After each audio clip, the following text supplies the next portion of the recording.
অনেক বড় breaking news, Bangladesh পড়ে গেছে আরো একটা সমস্যায়। যেভাবে ওরা মুস্তাফিজুরকে নিয়ে হাল্লা চিল্লা করতেছিল, ঠিক সেরকম আরো একটা ব্রেকিং নিউজ চলে আসলো সামনে। বিসিসিআই স্পষ্টভাবে জানিয়ে দিয়েছে বিসিসিআই এর কর্মকর্তাদেরকে, যেভাবে মুস্তাফিজুরকে বয়কট করেছে, সমস্ত বাংলাদেশকে বয়কট করেছে, মুস্তাফিজুরকে কোনো ধরনের আইপিএল এ খেলানো যাবে না, ঠিক সেরকম ভাবে বলে দিয়েছে বাংলাদেশের কোনো প্লেয়ারকে আইপিএল এ খেলানো যাবে না। আর সাথে এটাও বলে দিয়েছে যে বাংলাদেশকে আমরা পুরো বাংলাদেশকে বয়কট করলাম এবং বাংলাদেশের কোনো আম্পায়ার আমাদের ইন্ডিয়াতে এসে কোনো ধরনের আম্পায়ার করতে পারবে না। এটাই বিসিসিআই স্পষ্টভাবে জানিয়ে দিয়েছে।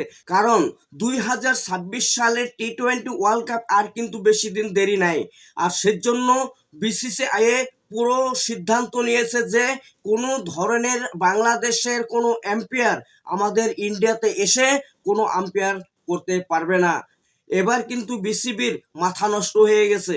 কারণ বিসিবি সিদ্ধান্ত নিয়েছিল যে টি-20 খেলতে বাংলাদেশে থেকে কোনো প্লেয়ার আমাদের ইন্ডিয়াতে আসবে না। আর এখন কিন্তু বাংলাদেশ বোর্ড হাই হাই করতে চলেছে। তবে বন্ধুরা, তোমরাই বলো বিসিসিআই যে সিদ্ধান্তটা নিয়েছে এটা সঠিক কিনা।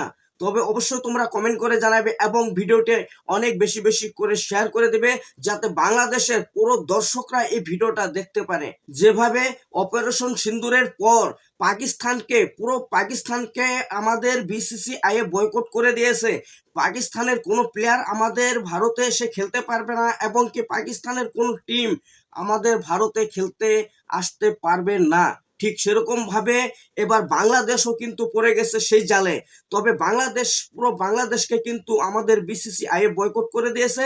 কোনো বাংলাদেশের প্লেয়ারও এখানে খেলতে আসতে পারবে না এবং বাংলাদেশের আম্পায়ারও আমাদের ভারতে এসে কোনো আম্পায়ার করতে পারবে না।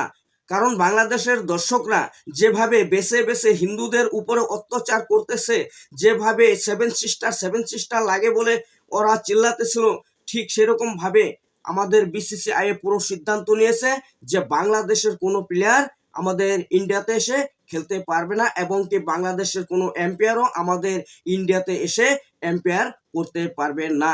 এটাই বিসিসিআই এর লাস্ট সিদ্ধান্ত।